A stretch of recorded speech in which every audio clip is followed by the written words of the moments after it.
할렐루야. 주의 이름으로 여러분도 환영합니다. 우리 앞뒤좌우로 인사합시다. 반갑습니다. 사무엘 강의 두 번째 시간입니다. 오늘은 사무엘상 1장 4절부터 11절의 말씀을 가지고 함께 은혜를 나누어 보도록 하겠습니다. 우리는 지난 시간에 사무엘상 1장 1절에 나와 있는 사무엘의 아버지 엘가나의 족보 이야기를 함께 나누었습니다. 이 가문은 무려 4대에 걸쳐 제사장의 직무를 감당해 왔고 뼈대에 있는 명문가였습니다. 당시 사사시대 자기 소견에 옳은 대로 살았던 그 시대에, 그 어둡고 탁한 시대에 엘가나의 가문은 보기 드문 믿음을 계승하였던, 그래서 하나님이 눈여겨보았던 그런 가문이었습니다.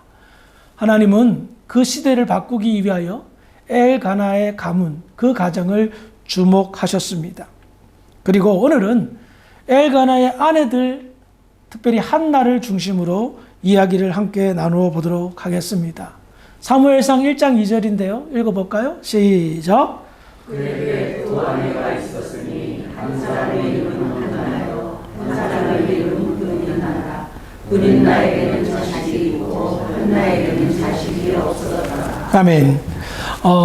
지금까지 우리는 엘가나 가문이 정말 정통성 있고 거룩하고 하나님이 인정하는 그런 좋은 집안인데, 이런 집안에도 문제가 있었다는 것을 한 가지 알 수가 있습니다. 그것은 한나라는 아내입니다. 이 여인 엘가나의 첫 번째 부인인 것 같습니다. 이 아내가 안타깝게도 불임 여성인가? 아니요. 아이를 낳지 못하는 그런 상황이었습니다. 한나라는 여인, 엘가나라는 정통성 있고 명망 깊은 뼈대 있는 집안에 시집 오려면 아무나 시집을 가지 않았을 겁니다. 어려서부터 정혼한 사위였을 것이고요. 그 가문도 꽤 면망 있는 그런 가문이었을 것입니다. 게다가 결혼을 했더니 이 엘가나라는 사람이 애처가예요.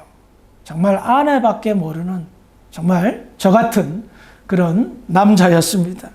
그래서 한 가지 생각해 보면 남부를 것 없는 결혼을 한 거예요. 정통성 있고 명망 깊은 제사장 가문의 아내로, 또 자기만 사랑하는 정말 아내 바라기 남편을 만났으니 그 시대에 정말 행운 아니겠습니까? 그런데 성경은 단 한 문장으로 이 여인의 안타까운 상황들, 정말 완벽해 보이는 삶 속에 숨겨진 커다란 구멍과 같은 결핍을 이야기합니다. 한나에게는 자식이 없었더라. 제사장 가문은 보통 가문이 아닙니다. 대를 이어서 제사장 직분을 감당해야 될 중요한 가문입니다. 그래서 한나도 결혼할 때 각오를 했을 겁니다. 이 가문, 명망 깊고 뼈대 있는 가문의 대를 이어야 되겠다. 그게 자기의 삶이고 사명입니다. 그런데 한 해, 두 해, 세 해 지나가도 아이를 못 낳는 거예요. 그 시대에 얼마나 차가운 시선으로 그녀를 보았겠습니까? 처음에는 너무 행복했죠. 엘가나가 얼마나 자기를 사랑하는지 자기도 알고, 행복한 나날들도 잠깐이었습니다. 정말 고통의 나날들을 보내기 시작했습니다. 오늘은 아이가 들었을까? 내일은 아이가 들었을까? 이와 같은 상황 속에서도요, 엘가나라는 이 남편, 정말 신실한 남편이었던 것 같습니다. 사무엘상 1장 4절과 5절을 볼까요? 시작. 엘가나가 제사를 드리는 날에는 제물의 분깃을 그의 아내에게 나와 그의 모든 자녀에게 주고 한나에게는 갑절을 주니 이는 그를 사랑합니다. 그러나 여호와께서 그에게 임신하지 못하게 하시니. 지난 시간에도 나누었지만 이 엘가나라는 사람은 제사장 직분을 수행하기 위해서 매해 이렇게 성소가 있었던 실로에 가서 제사를 드립니다. 그러면 제사를 드리고 난 다음에 그 제물을 이제 제사장 분깃을 받죠. 제사장 먹고 살라고. 그런데 이 제사의 제물을 나눌 때에 엘가나는 조금은 구별하여 나누었습니다. 자식을 낳았던 둘째 부인인 브린나와 그 자녀들에게는 분깃을 준데 한나에게는 그 사람들에게 나눠진 것 2배를 주었다는 겁니다. 뭐 먹고 배부르라고 준 건 아닙니다. 마음을 표현한 겁니다. 당신이 자식을 비록 못 낳았지만 나는 그 누구보다도 내 자식보다도 당신을 더 사랑하고 귀하게 소중하게 여긴다라는 거예요. 여러분 그 시대는 지금으로부터 3000년 전이에요. 예? 보통은 남자가 자식을 귀하게 여기잖아요. 세월이 흐르면. 근데 아내를 그렇게 사랑한 거예요. 그러니 이 엘가나라는 사람 참 마음이 따뜻하고 선한 사람이었다는 것을 알 수가 있습니다. 그럼 왜 결혼을 또 해가지고 뭐 브린나 둘째 부인을 뒀어? 근데 여러분 당시 성경은요 심지어 계대 결혼을 할 정도로 대를 잇지 못하면 뭐 형님이나 동생의 자식까지 아내까지 결혼해서 낳을 정도로 대를 잇는 것은 숙명과도 같은 거였어요. 그러니 얼마나 안타깝겠어요. 사랑하는 아내는 아이를 못 낳고 대를 잇기 위해서 둘째 부인을 들여서 애를 낳았으니까요. 그렇게 따뜻하고 많은 사랑을 베풀고 나는 당신밖에 없어라고 고백을 해도 그 큰 구멍이 메꿔지지 않는 거예요. 한나는 너무너무 힘들었던 겁니다. 자녀를 낳지 못하는 불임 여성에 대한 그 생각, 그 마음이 너무 자기 자신을 고통으로 밀어넣었던 거예요. 그런데 성경은 한나가 생물학적으로 문제가 있어서 아이를 낳지 못하는 불임 여성이었다라고 말하고 있지 않습니다. 방금 이걸 5절에 보니까 여호와께서 그에게 임신하지 못하게 하시니 라고 선언한 뒤에 6절에도요 또다시 여호와께서 그에게 임신하지 못하게 하심으로 라고 못을 박습니다. 여러분 분명하고도 반복적으로 하나님께서 개입하셔서 한나가 임신하지 못하도록 막은 거예요. 그럼 우리는 여기에서 한 가지 생각해 볼 거 있습니다. 왜? 그렇죠. 한나가 뭔 잘못을 했는데 성경은 한나의 잘못에 대해서 그가 무슨 범죄했다고 해서 그런 이야기 하나도 하지 않습니다. 그저 행복한 여인이었습니다. 참한 여인이었고요. 나름 경건하고 꽤 믿음 생활 잘하는 여인인 것으로 추측이 됩니다. 그런데 왜 하나님께서는 한나를 일부러 아기를 낳지 못하게 괴롭게 하셨을까요? 딱 한 가지입니다. 한나에게 갈급함이 생기게 하기 위해서입니다. 믿음 생활하는 것 중에 가장 중요한 요소가 뭔지 아세요? 갈급함입니다. 갈급함이 없이 여러분들 신앙생활을 한다면 이내 타성해졌습니다. 이내 영적으로 게을러지고요. 형식적인 껍데기 신앙인의 삶을 살 수가 있습니다. 자, 우리 상상해 봅시다. 한나의 결혼 얼마나 축복받았겠습니까? 자기밖에 모르는 사랑스러운 남편, 인격적으로나 너무나도 존중하는 남편, 그런 사랑을 한 몸에 받으니 한나는 남부러울 것이 하나도 없이 행복한 신혼생활을 즐겼을 것입니다. 세상에 아쉬울 것이, 필요한 것이 하나도 없는, 경제적으로 정신적으로, 육체적으로 모두 다 행복한 삶이었습니다. 그런데 역설적으로요, 이와 같이 부족함이 없는 안정된 삶은 그녀로 하여금 하나님을 향한 갈급함, 하나님을 의지하게 하는 그 믿음이 결여될 수가 있다라는 겁니다. 하나님께서요, 한나에게 기대한 것은 이것이었습니다. 행복에 겨워 모든 것을 만족하며 안정된 삶을 누리고만 살아가는 그런 삶을 원하지 않았습니다. 이미 벌써 엘가나의 가문에 시대를 바꾼 인물을 준비하고 계셨잖아요. 그런데 엄마가 너무 편안해. 아무 걱정이 없어. 늘 행복해. 그래요. 하나님 감사합니다. 저에게 이렇게 좋은 삶을 주셔서 하나님 너무 좋습니다. 나는 이렇게 날마다 행복합니다. 그런 삶이 갈급함이 없으면 결국 타성해질 수밖에 없다라는 겁니다.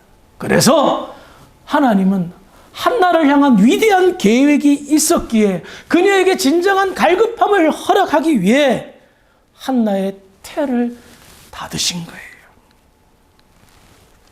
첫 번째, 그 이유는 뭘까요? 사무엘상 1장 10절 제가 읽어드릴게요. 한나가 마음이 괴로워서 여호와께 기도하며 통곡하며. 한나가 왜 괴로웠죠? 자식을 못 낳아서.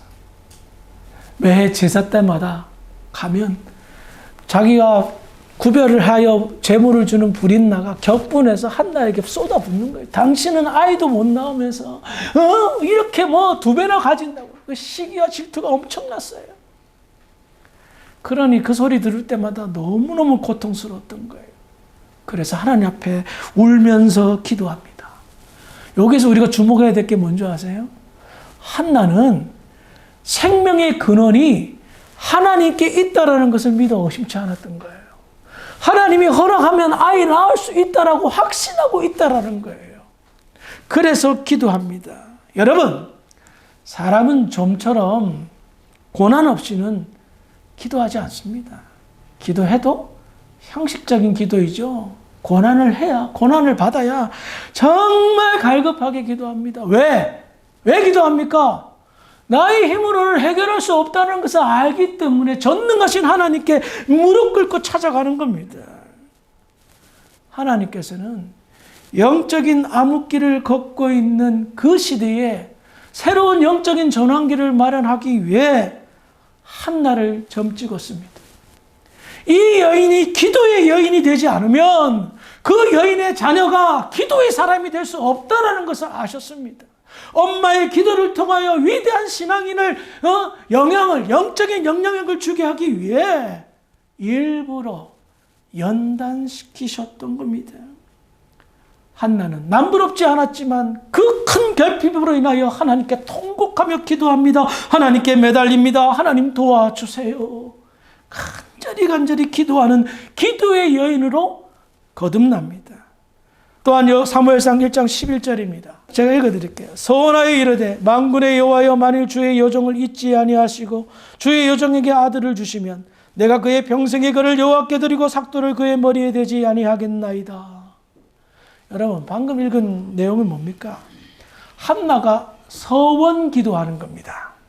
하나님께 약속을 다짐하는 기도예요. 응답하시면 이렇게 하겠다는 서원 기도. 그런데 이 기도가 즉흥적인 기도가 아니라 오랜 기간 동안 기도했던 거예요.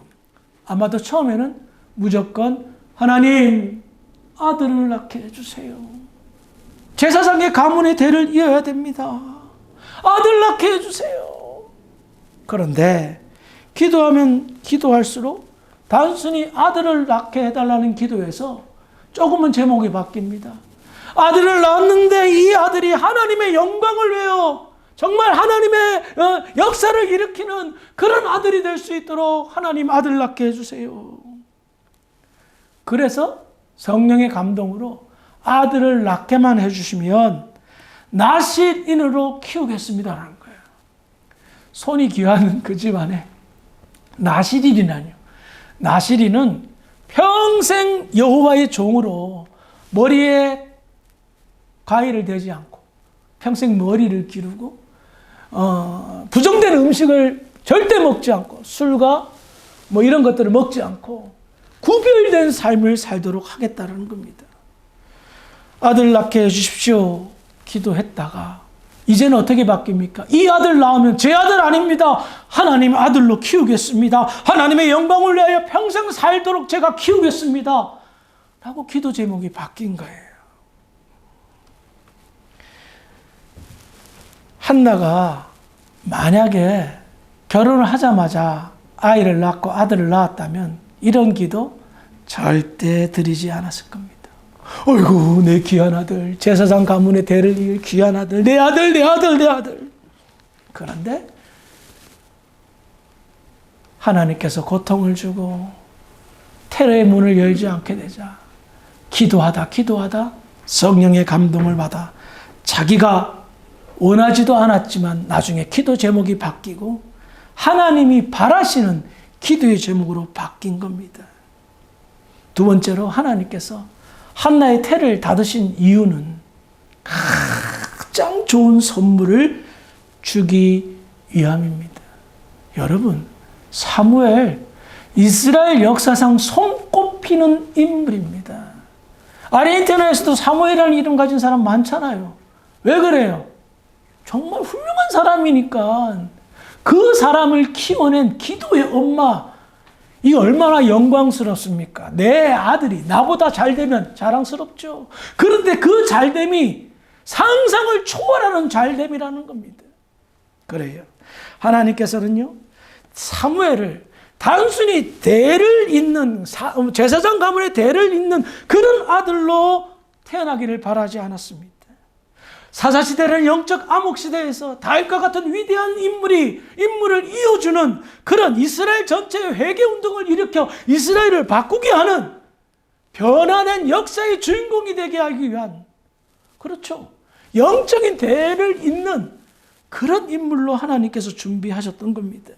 그런데 이 시작이 한나의 간절한 기도로부터 시작하게 하였던 겁니다.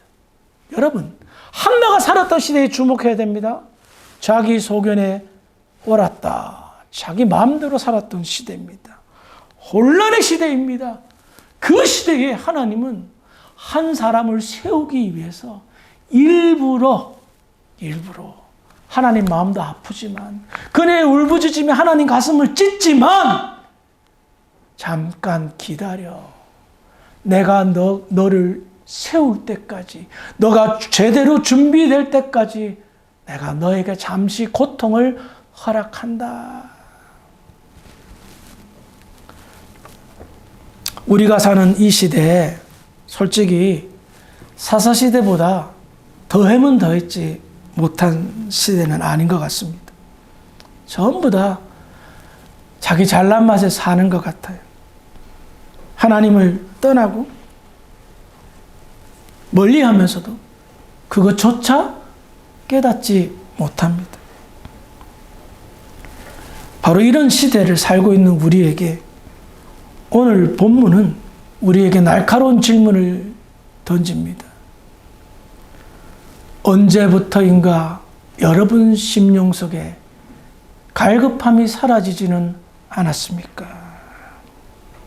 언제부터인가 하나님만 의지했던 우리의 믿음이, 나의 믿음이 오간데 없고 세상을 의지하고 가진 것을 의지하고 하지는 않습니까? 더 나아가 하나님께서 갈급함 가지라고 연단을 줬는데도 불구하고 그 연단조차 느끼지 못하고 있지는 않습니까?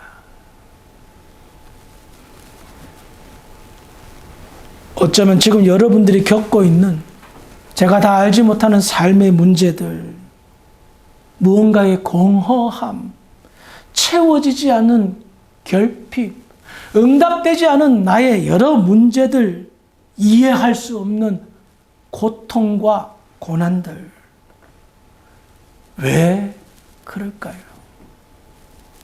전부는 모르겠지만 아마도 성경을 배경으로 해석해 보면 여러분 안에 그 어떤 갈급함이 사라져서 하나님이 여러분들과의 관계를 회복하기 위한 어쩔 수 없는 방법과 수단이 아닐까 하는 생각을 가져봅니다. 연단의 자리, 고난의 자리, 솔직히 두렵습니다. 저도 평생을 연단받으며 숱한 고난 속에 살아왔습니다. 얼마나 고난을 많이 받았으면 머리가 다 빠졌겠어요. 예? 처음에 이 나라 11년 전에 왔을 때만 해도 머리숱이 괜찮았어요.